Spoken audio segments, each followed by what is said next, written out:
o en el desarrollo o una osificación temprana del cartílago. Sin embargo, en la que la mayoría es como tal, pues concluyen o más la llegan a definir de una manera más completa, es que es una longitud o estatura menor al percentil 3 o menor a menos 2 desviaciones estándar para la edad y sexo respecto a la media de la población de referencia. Entonces, para eso nos van a servir estas tablitas. Esta, por ejemplo, aquí está la longitud. Ahí vamos a tener el percentil, que va a ser ahí menos de 3. Y le puedes dar a la siguiente. Aquí vamos a tener la que es la puntuación Z, o que aquí la mencionan como desviación estándar. En la definición la llegan a definir muchas veces como menos 2 desviación estándar, que es la que aquí tenemos en rojo. Sin embargo, en el Greenspan, si no me recuerdo, mencionan que aproximadamente un 80% de la población estará entre menos 2 e incluso menos 3 de una manera pues normal, y va a depender a otros factores más que nada pues de familiares o que son tempranos o nacieron con semanas de gestaciones tempranas o no nacieron a término o algunos otros factores que se llegan a involucrar y terminan con un desarrollo bueno. Entonces se mencionan algunas que a partir de menos 3 ya se puede considerar que probablemente es a causa de una patología o es de talla baja patológica. Aparte de eso, vamos a tener que haber una velocidad de crecimiento que se mantiene persistentemente disminuida. Esta velocidad de crecimiento va a ser cuando es menor a 5 centímetros por año. Tenemos que tener en cuenta que todo esto va a ser en el desarrollo pues infantil, más que nada, o pediátrico, en donde se va a tomar más a cargo para darnos cuenta. Ahorita vamos a hablarlo un poco en la de la hormona de crecimiento, pero pues es al final de cuentas cuando más se va a hacer presencia o el uso de esta hormona, y pues va a ser aquí en lo que nos va a servir. Entonces estas dos pues definiciones van a ser las que nos van a ayudar a poder definir patología. ¿Le puedes dar al siguiente, por favor? Creo que ahí se le borró una diapositiva a una de mis compañeras porque iban a decir epidemiología, pero pues si quieren, bueno, les digo ahí como lo más importante que yo llegué a leer, que es que pues se cree que este trastorno puede llegar a ser raro porque normalmente hablamos ya de una deficiencia de hormona del crecimiento. Sin embargo, en el Greenspan también lo leí, que fue en el que pues ahí yo leí un poco de epidemiología, que mencionaban que aproximadamente uno de 4,000 a uno en 3,500 va a padecer un trastorno de la hormona de crecimiento. Entonces, pues como vemos, no se puede considerar raro, y pues incluso ahí mencionan en un estado de Estados Unidos, no me acuerdo, creo que era Utah, que habían una incidencia de 114,881, algo así, la verdad no me acuerdo muy bien de la ficha, pero pues era de una enfermedad pues sí de relevancia y que no es muy rara, pero pues hay que llegar a definir o ver si es por un factor, por ejemplo, lo de la familia, lo que ya me mencioné anteriormente, o por una patología. Aparte de esto, recuerdo que era más común en niños que en niñas, con una relación 2,5 a 1, si no mal recuerdo, y que iba a estar pues aumentada en pacientes con síndrome de Turner y pues algunas otras patologías que vamos a ver más adelante en los factores de riesgo. Entonces, así. Yo quiero comentar algo, de un estudio que se realizó en el Centro Médico Siglo XXI, en el 2014 estaba realizando que en el servicio de endocrinología pediátrica, quisieron darse cuenta cuáles eran las referencias que hacían de los otros niveles hacia su servicio de este diagnóstico de talla baja, y vieron que la mitad sí tenía un trastorno como tal y la otra mitad era una variante normal que mandaban a los pacientes. O sea que no es tan, no es tan, sí es frecuente, ¿no? No es algo que no ocurra. Y entonces tenemos que, cuando hacemos el control del niño sano, ya sea el médico general o el pediatra, deben de checar esto de la tasa, digo, la talla, el peso, ¿verdad? El control del niño sano, y van a poder identificar a los pacientes que sí tengan esta patología, y que si realmente le buscamos y hacemos un buen análisis de lo que van a mencionar ahorita, pues sí las podemos detectar, ¿no? Y se tienen que referir adecuadamente a estos pacientes, o sea que no es, sí se presentan, ¿no? Mm, Nada más. Y bueno, respecto a la etiología, la baja estatura, bueno, talla baja, puede ser causada por una patología hormonal, genética y del desarrollo. Entre las variantes normales perdón, encontramos a la talla baja familiar y, y a la estatura baja constitucional. La estatura baja constitucional, también llamado retraso constitucional del crecimiento y la adolescencia, no va a ser una enfermedad, sino va a ser una variación de lo normal para la población y se considera una lentificación del ritmo del desarrollo. Em, También pues, puede considerarse que el paciente tiene retraso del desarrollo desde el punto de vista fisiológico, pero no necesariamente mental. Por otro lado, la estatura baja familiar o talla baja familiar también puede ocurrir en un patrón familiar sin retraso de la edad ósea ni de la pubertad. Y pues a esto se le va a considerar estatura baja familiar. Em, ya entrando a las variantes patológicas no endocrinas, vamos a tener diferentes síndromes, como el síndrome de Turner y sus variantes, el de Noonan, el de Lawrence-Moon y el de Bardet-Bild. También encontramos otras enfermedades como fibrosis quística, el asma, trastornos gastrointestinales como la malabsorción, la enfermedad celíaca, trastornos hematológicos como la anemia de células falciformes, la talasemia y otras enfermedades como la acidosis tubular renal, la uremia crónica y también enfermedades del tejido conjuntivo. También mencionaban que en algunos pacientes que tenían artritis reumatoide juvenil, también estaba en relación con la talla baja. Y entre otras también se encuentra la infección crónica, la malnutrición, la biodisponibilidad disminuida de nutrientes, también ¿cómo se llama? El someterse a dietas restrictivas, anorexias ya sea nerviosa o la anorexia propia de la quimioterapia en caso de pacientes con cáncer. La que sigue, por favor. Y en las variantes patológicas endocrinas vamos a tener que interviene, bueno, va a haber una deficiencia de GH que puede ser congénita o aislada y la deficiencia de GH adquirida. En esta encontramos ya sea tumores hipotálamo hipofisiarios, histiocitosis, infecciones del sistema nervioso central, lesiones encefálicas, deficiencia de la GH después de someterse a radiación craneal, los accidentes vasculares del sistema nervioso central, la hidrocefalia y el síndrome de silla vacía. La que sigue, por favor. Ok, entonces, ahora vamos a hablar de los factores de riesgo. Como vimos ahorita, va a ser pues de varias o distintas etiologías.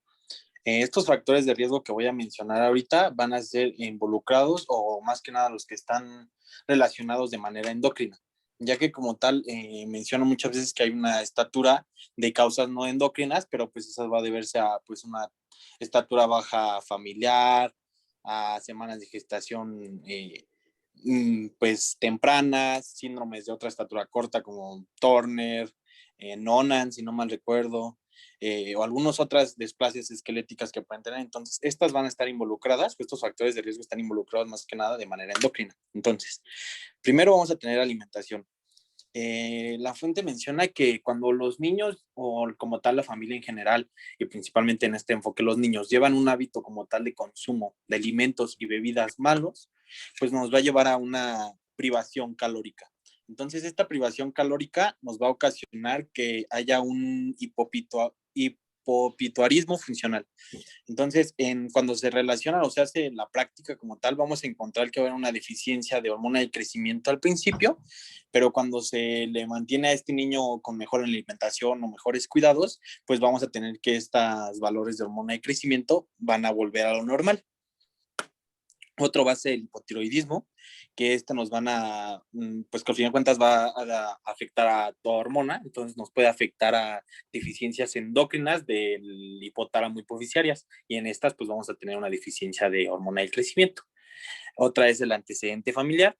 El antecedente familiar mencionan que que sí es como de relevancia, pero cuando hay, por ejemplo, una alteración más que nada cromosómica, porque pues muchas veces encontramos que pues sí son chiquitos, pero pues vemos que todos son iguales y ya, pero en cuanto, perdón, endocrina, ahorita vamos a ver más adelante en la fisiopatología cómo afectan o cuáles son los genes que se llegan a afectar. Por ejemplo, en esta imagen que puse, pues podemos ver que la niña de la playera negra va a tener 10 años y la de playera blanca va a tener 15 años. Entonces, en estos encontraron una mutación que la vamos a ver un poco más adelante que va a afectar al crecimiento y como vimos, pues los otros niños también nacieron con esa afectación.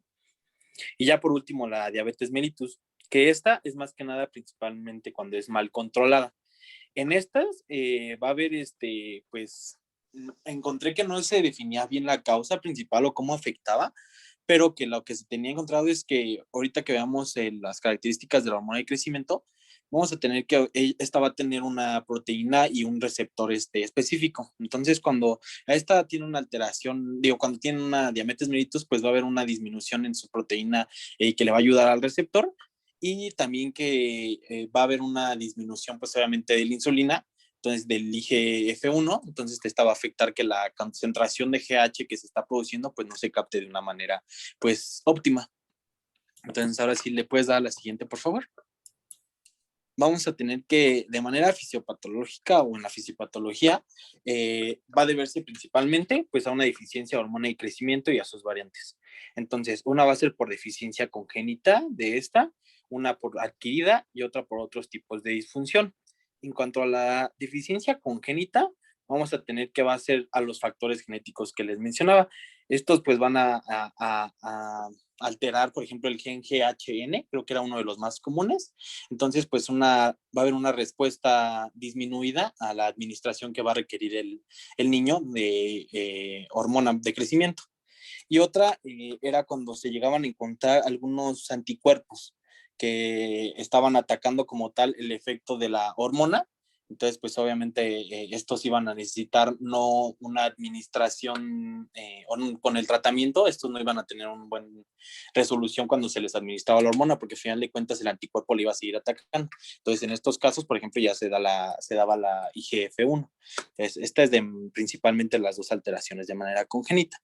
Sin embargo, las de adquirida, perdón, aquí vamos a tener que la sintomatología y los signos que vamos a ver, pues van a ser distintos, ya que estos van a nacer de manera, pues normal, con un crecimiento óptimo, pero después van a empezar a estancarse.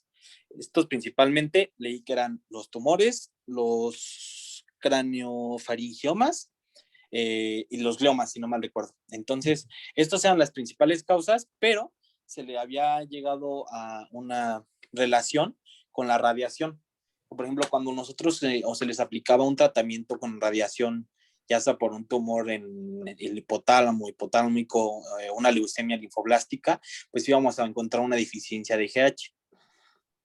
Y otra era la quimioterapia, que igual cuando era en la leucemia linfocítica, cuando se daba, pues obviamente también íbamos a encontrar un déficit de esta hormona y cuando se empezaba a regular, pues podíamos normalizarla o el daño podía ser grande que ya no se iba a normalizar y pues íbamos a necesitar un tratamiento. Y ya por otros tipos de disfunción de GH, pues vamos a ver los que vamos a encontrar los defectos al receptor de GH principalmente. Ese es el más común, que es el GHBP, que ahorita lo vamos a ver, pero principalmente ese es en los otros tipos que no es en congénita ni adquirida, sino que ya hay defectos en su receptor. ¿Le puedes dar la siguiente, por favor? Entonces, ahora hay que hablar de la hormona de crecimiento. La hormona de crecimiento o somatotropina va a ser una molécula polipeptídica de cadena sencilla de 191 aminoácidos. Esta va a ser sintetizada, almacenada y secretada en las células somatótrofas de la hipófisis anterior. Vamos a tener que ver esta hormona, pues tanto hipotalámica, que va a ser primero por una estimulación de la GHRH, que va a ser una hormona hipotalámica. Esta, pues la va a estimular para que así se empiece a secretar. Pero así como tiene una estimulación, también va a tener una inhibición, que para eso va a estar la somatostatina o SRIF, que esta es el factor inhibidor de la liberación de somatotropina, si no mal recuerdo. También algo que nos va a ser de relevancia en el diagnóstico y más que nada va a ser que esta pues tiene un patrón pulsátil. Este va a encontrar su punto máximo o su pico máximo durante la noche en el periodo no REM. Y vamos a tener mecanismos reguladores múltiples que más adelante los vamos a ver en una imagencita para que quede más claro. Y esto es lo que veíamos hace un momento, el GHBP, que el 50% de esta hormona de crecimiento pues va a estar unida a esta. Entonces, si tenemos una alteración en este GHBP, pues obviamente no va a haber una buena unión o un buen, pues sí, estimulación al final de cuentas y función de esta hormona, porque pues no va a estar como bien unida a su proteína. ¿Te puedes dar al siguiente, por favor? Entonces, ahora vamos a hablar lo que es el eje de manera pues un poco sencilla. Vamos a tener que todo principalmente va a ser por el factor hipotalámico, que vamos a ir dando ese hipotálamo en el GHRH. Pues va a estimular principalmente la secreción de hormona de crecimiento en la hipófisis, que es la que vemos ahí. Este mecanismo tiene que ocurrir mediante la unión del GHRH más un receptor propio de él, que si no mal recuerdo era GPSR. Va a estar igual en las somatótropas, pero en las hipofisiarias. O sea, este GHRH se tiene que unir al GPSR para así empezar a estimular la secreción. Aparte de pues estimulación, pues también va a necesitar una retroalimentación negativa, que va a ser este SST y el IGF, porque como tal, además como vemos aquí, la función de hígado, hueso, adipocito y músculo, pues esta no va a estimular, o más bien no va a autorregularse. Entonces, propiamente o de manera muy alta. Para esto nos va a servir la IGF-1, porque esta nos va a hacer una retroalimentación negativa con GHRH para así aumentar o disminuir según la dependencia que tengan estos órganos o la falta que tengan. Y otro que vamos a tener de importante es esta grelina, que esta va a estimular tanto la secreción de GH, como vemos aquí de manera directa, como una estimulación de GHRH. No, perdón, esta no es una estimulación, esta es ya la retroalimentación negativa para controlarla. Entonces, péptido, la grelina, se va a desarrollar en el fundus gástrico, como vemos aquí en la imagen, y pues esta va a estar aumentada o solamente va a tener un papel cuando el paciente está en ayuno o en hipoglucemia. Porque como vamos ver en la imagen siguiente, que está un poco más didáctica, ¿le puedes dar, por favor? Creo que no se ve muy bien, creo que le tienen que hacer zoom para ver. En esta imagen, pues aquí vamos a tener los estimulantes, los supresores y los inhibidores. Vamos a tener que los estimulantes, que si recuerdan, su secreción era pulsátil. Entonces, como era en la noche, pues uno de sus estimulantes es el sueño profundo, el ayuno, los esteroides sexuales, el estrés, los aminoácidos, la hipoglicemia, la grelina que vimos ahí y los opioides. En cuanto a los supresores, vamos a tener la obesidad, que eso lo vamos a ver en manifestaciones clínicas, beta-adrenérgicos, glucocorticoides, hiperglicemia, hipotiroidismo y GF1, que es lo que veíamos hace un momento, que era el que los ayudaba como a una retroalimentación aditiva para disminuir el requerimiento, o más bien su secreción. Y ya los inhibidores, vamos a tener que es la desnutrición, que era el factor de riesgo que veíamos al principio, alguna enfermedad aguda o crónica, una deficiencia de los receptores de la GH, anticuerpos anti-GRH y deficiencia de los receptores del IGF-1. Entonces, esta es como de manera general. Hasta esto, pues es lo normal. Entonces, una vez visto como tal todo esto que se considera de manera normal o que tendrían que realizarse de normal, pues vamos a tener que entonces, le puedes dar a la siguiente, por favor. Estos trastornos como tal en el sistema de la hormona de crecimiento van a estar involucrados tanto en su síntesis, en su secreción, tanto en su acción. Entonces, esto puede ser desde su deficiencia total hasta literal solamente muy poca, pero va a depender de la afección que tenga el pacientito. Aparte de la hormona, de lo que involucra la hormona, puede ser que sea por su proteína transportadora o por su receptor, o por ejemplo en la idiopática, que llega a existir y algunas fuentes la mencionan, es porque hay una deficiencia de GHRH. Entonces vamos a encontrar que los pacientes pues se encuentran normales de GH, pero pues no se encuentra nada de GHRH, pero eso solamente es en la idiopática. Entonces, para fines prácticos, como tal, encontré que se podía clasificar de esto, que va a ser a causa de, uno, alteraciones genéticas y congénitas que van a impedir el desarrollo adecuado del somatótropo hipofisiario. Otra, o dos, enfermedades de carácter genético o adquirido que van a condicionar una incapacidad para secretar las cantidades adecuadas o necesarias de GH. 3, condiciones congénitas adquiridas que van a disminuir o anular la sensibilidad a la GH. 4, enfermedades genéticas que van a limitar la síntesis de factores de crecimiento de insulina. Y 5, condiciones en las que va a existir una resistencia a la acción de estos factores de crecimiento de tipo insulina. Entonces, estos 5, que pues ahí sí que los pueden revisar cuando tengan la exposición, pues van a ser en los que más se puede caracterizar la fisiopatología.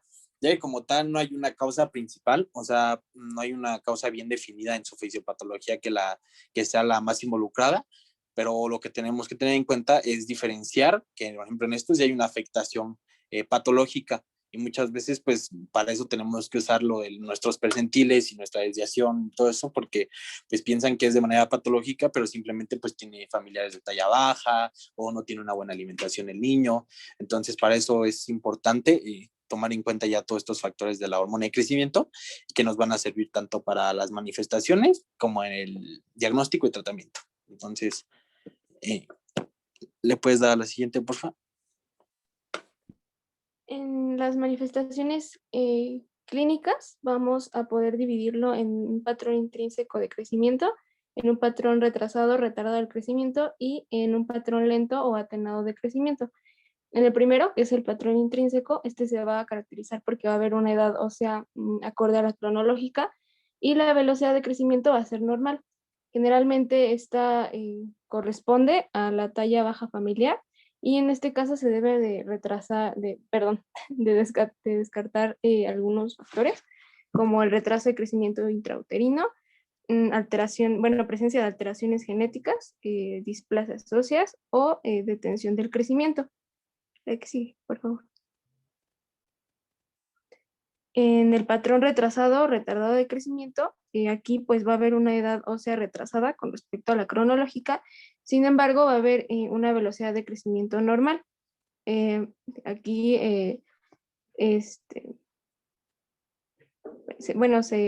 se asume que corresponde a pacientes que tienen velocidad de maduración menor a la observada para el promedio de la población. La que sigue. Y ya por último, el patrón lento o atenuado de crecimiento, que este se va a caracterizar porque va a haber una edad ósea retrasada con respecto a la cronológica con velocidad de crecimiento baja. Esta ya se considera patológica. La que sigue. ¿El que sigue, por favor? Ahora vamos a continuar con el diagnóstico, el cual tiene como objetivo detectar la causa de dicha talla baja, y esto lo vamos a lograr mediante la anamnesis, la exploración física, así como con pruebas de laboratorio y radiológicas. Vamos a iniciar con la parte de la anamnesis, la cual debe estar orientada a investigar en los antecedentes prenatales, patologías durante el embarazo, la ingesta de drogas y medicamentos en esta etapa, el estado nutricional materno, un crecimiento intrauterino, así como la edad gestacional, en los antecedentes perinatales, el peso y la talla al nacer, patologías o posibles lesiones durante el parto, y ya posteriormente evaluar el desarrollo psicomotor, o cómo fue el desarrollo psicomotor, la historia nutricional, comorbilidades, el uso de medicamentos, así como el entorno social del paciente. En esa tabla viene como cómo se podrían interpretar dichos puntos. Tenemos que, por ejemplo, el historial médico de órganos y sistemas, podemos ir dividiendo, investigando ya sea síntomas cardíacos, pulmonares, intestinales, donde podemos encontrar, o el paciente nos puede referir un dolor abdominal, distensión, diarrea, etcétera, que nos pueden dirigir hacia una enfermedad celíaca o posteriormente o a síntomas del sistema nervioso central, sugestivo de tumoraciones, por ejemplo, síndrome de Prader-Willi. La consanguinidad también la debemos investigar en los antecedentes familiares, ya que estos van a ser muy importantes, pues van a influir en la talla, por lo cual debemos de investigar la talla de los padres y si es posible o si el paciente tiene de los hermanos, las edades del inicio puberal de estos mismos, así como el ambiente psicosocial de la familia. Como les había mencionado, la consanguinidad porque incrementa la posibilidad de desórdenes genéticos, la talla de los padres para la talla blanco familiar, que les voy a explicar en un momento. En caso de que, pues, la impresión que tenga de los padres para encontrar hallazgos dismórficos que nos puedan indicar hallazgos dismórficos, como les había mencionado, la talla de los padres para evaluar un retardo familiar, una talla baja familiar. En la historia familiar igualmente, enfermedades autoinmunes, alteraciones, o sea, básicamente toda nuestra historia clínica para evaluar una posibilidad de una causa genética de dicho retardo en el crecimiento. También se mencionaba lo de la adaptación social y psicológica o de la actitud de los padres, pues esto nos puede llevar o nos puede indicar una deprivación o una negligencia en el cuidado del niño. O, por ejemplo, si los padres están muy indiferentes con el niño, pues un abandono hacia por así decirlo. La que sigue, por favor. Como les había mencionado, el factor hereditario va a ser el que tenga el papel más importante en el crecimiento postnatal, por lo cual se han desarrollado algunas fórmulas que nos van a permitir predecir la talla diana o la talla blanco, también conocida como talla final. Encontré estas dos, se repetían mucho, aunque la de arriba era la que tenía un predominio un poquito más. Bueno, tenemos la talla parcelada. Bueno, lo vamos a realizar mediante la talla del padre en centímetros, la talla de la madre, sumándolas y dividiéndolas entre 2. En el caso de que el paciente sea niña, le vamos a restar 6.5 y en el caso de que sea un niño, sumarle 6.5, perdón.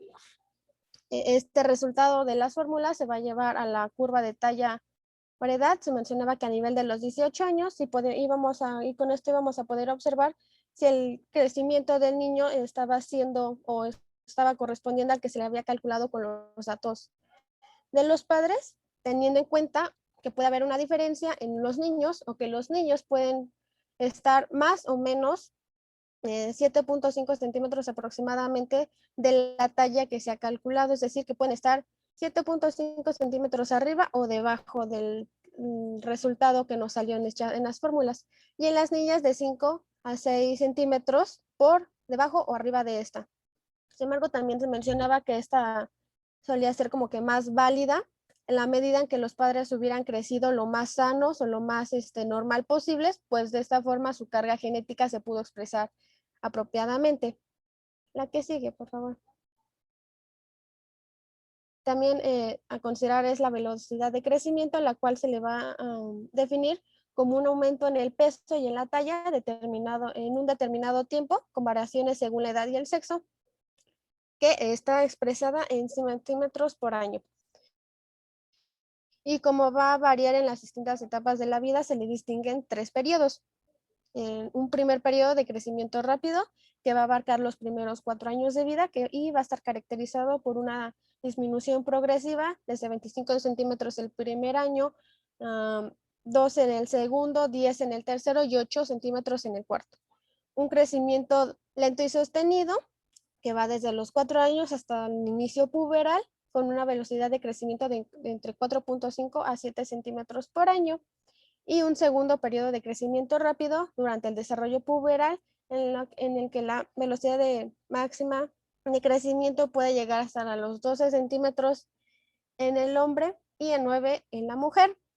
Como vemos en esta tablita, nos va indicando, nos puede indicar lo que aproximadamente crecería al mes y al año en total nuestro paciente.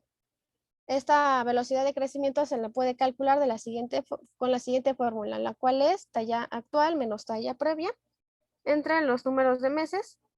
Esto porque la velocidad de crecimiento se debe de estimar en un periodo no menor de 3 meses a 6 meses aproximadamente por 12. Y en esta se le va a considerar una velocidad de crecimiento patológica, por así decirlo, a una menor a 4.5 centímetros entre los 2 a 12 años. La que sigue, por favor.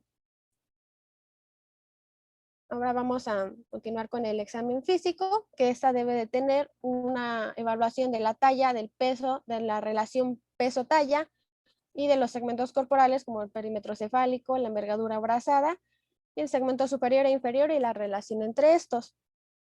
En primer lugar, tenemos que la relación peso-talla o una relación peso-talla normal aumentada nos podría indicar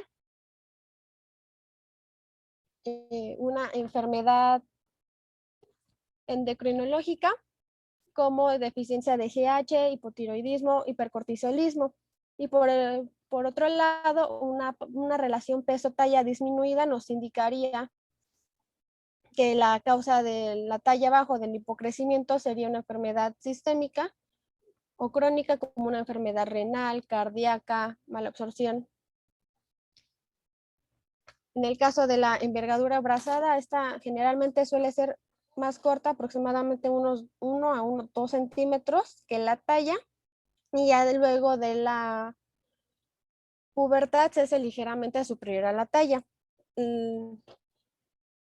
El segmento inferior va a corresponder a la distancia entre la sínfisis pubiana y el suelo, y el segmento superior se menciona que se va a obtener restando a la talla el segmento inferior. Y esta relación entre dichos segmentos generalmente declina con la edad, teniendo un máximo aproximado de 1.7 centímetros en los recién nacidos, hasta llegar al centímetro a 0.9 centímetros desde los 10 años hasta la vida adulta. Bueno, en el estudio, la relación entre la abrazada y la talla, así como entre el segmento superior e inferior, nos van a poder ayudar a diagnosticar si es una talla baja, proporcionada o desproporcionada. De igual forma, pues el estudio de estas proporciones corporales va a ser de especial relevancia, ya que nos van a ayudar a identificar o a buscar dismorfias o fenotipos que nos orientan a algún síndrome genético asociado a la talla baja, como síndrome de Turner o Noonan, que en las tablas vienen otros síndromes, pero que esto los pueden ver ya un poco más tarde. ¿Me puedes dar un clic, Ana, por favor?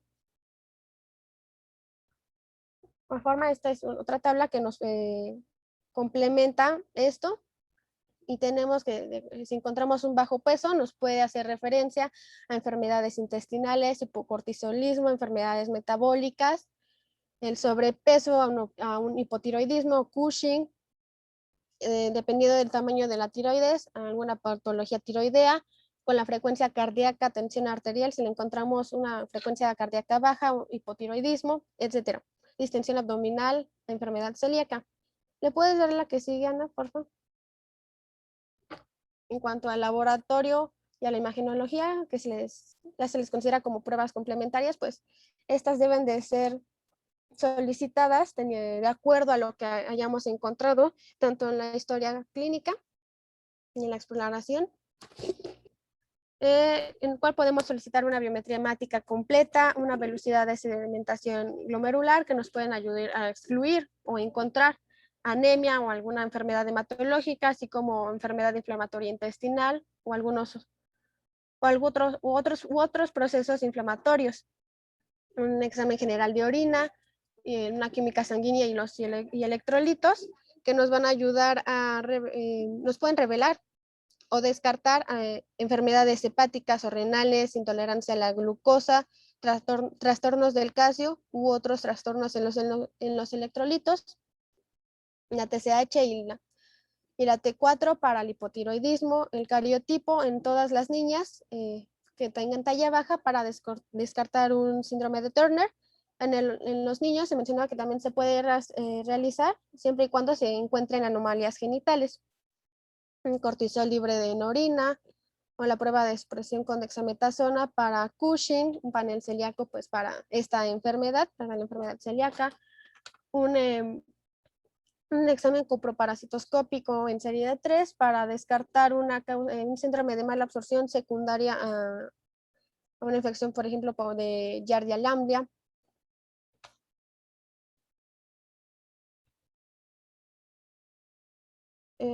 Y también con el factor de crecimiento similar a la insulina tipo 1 y la proteína 3 de unión al factor de crecimiento similar a la insulina, ya para una vez excluida una nutrición inadecuada, para descartar una deficiencia de la hormona de crecimiento. En la cuestión imagenológica se puede solicitar una radiografía de la mano y muñeca no dominantes para evaluar la maduración ósea o en su caso anomalías o displasias, la cual se considera una edad ósea retrasada cuando esta difiera de la cronológica al menos 6 meses en caso de preescolares y en 2 años en escolares y adolescentes. También se puede solicitar una serie ósea siempre y cuando hayamos en la exploración encontrado una desproporción en los segmentos para descartar dichas displasias, o una resonancia magnética para descartar hipopituitarismo, defectos de la línea media, deficiencia de la hormona del crecimiento, etcétera. La que sigue, por favor.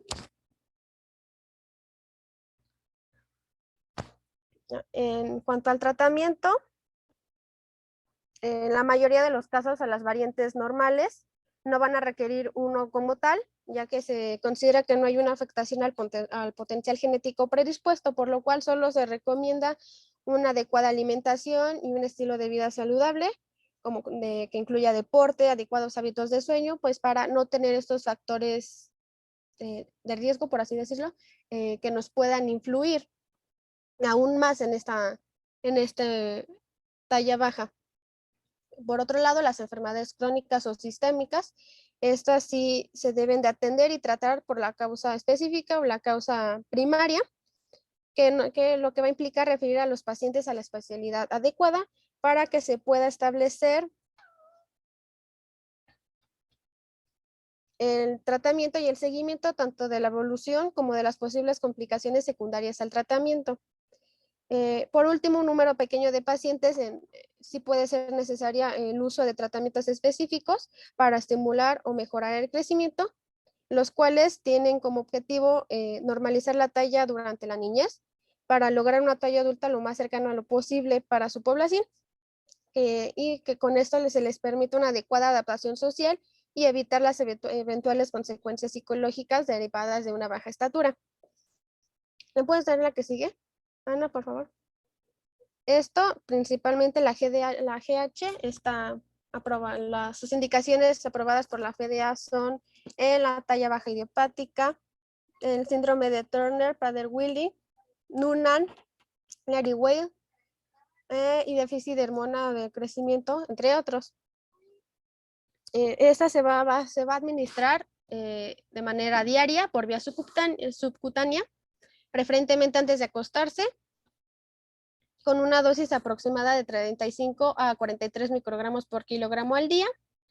Obviamente estas dosis se pueden tanto aumentar o disminuir en función de los niveles del IGF, y se ha visto que después de un tratamiento durante 4 a 7 años, el incremento de la talla adulta llega a ser de 3.5 a 7.5 centímetros, y se considera que este tratamiento se debe mantener hasta alcanzar una velocidad de crecimiento menor a los 2 centímetros por año o una edad ósea mayor a 16 años en varones o mayor de 14 años en las mujeres. Por otro lado, la IGF-1 está indicada en la deficiencia primaria grave de dicho factor, que tiene como dosis de 0.04 a 0.08 miligramos por kilogramo al día, cada 12 horas, igualmente subcutánea, y esta se debe de administrar inmediatamente antes de ingerir los alimentos para evitar sus efectos hipoglucemiantes. ¿Me puedes dar la que sigue, Dana? Y creo que ya sería todo. No sé si tengan alguna duda o quisieran corregir algo los doctores, agregar.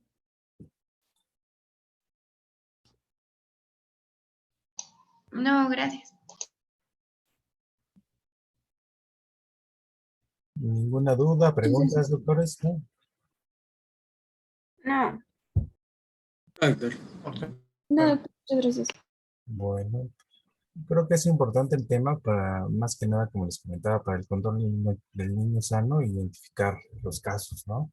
De los pacientes. Entonces, hay que considerar lo importante y bueno, pues muchas gracias, doctores. ¿Algún comentario, doctor Cano? No, doctor, pues muy bien, muy bien presentado, muy bien resumido. Felicidades. Muy bien. Bueno, pues muchas gracias, doctores, que presentaron su exposición, estuvo muy bien. Y bueno, pues nos vemos en la próxima. Hasta luego, doctor Cano. Hasta Gracias. luego, doctor, que esté muy bien. Gracias, doctor. ¿Alguna? Igualmente a Gracias, todos. doctores. Hasta Igual luego. mañana la clase a ¿Todo las bien, 7. Fernanda? ¿Todo bien? Mara, Fabián, Armando, Salvador. ¿Todo? Sí, sí, doctor. Sí, todo claro. Bueno, pues estoy al pendiente, ¿eh? Estoy con ustedes. Gracias, doctor. Gracias, Sí, doctor. doctor, gracias. Cuídense mucho. Que estén muy bien. Hasta luego a todos, doctores. Hasta luego. Gracias. Gracias, hasta luego, doctor. Entonces, Igualmente. Gracias. Cuídense igualmente. mucho. Hasta luego.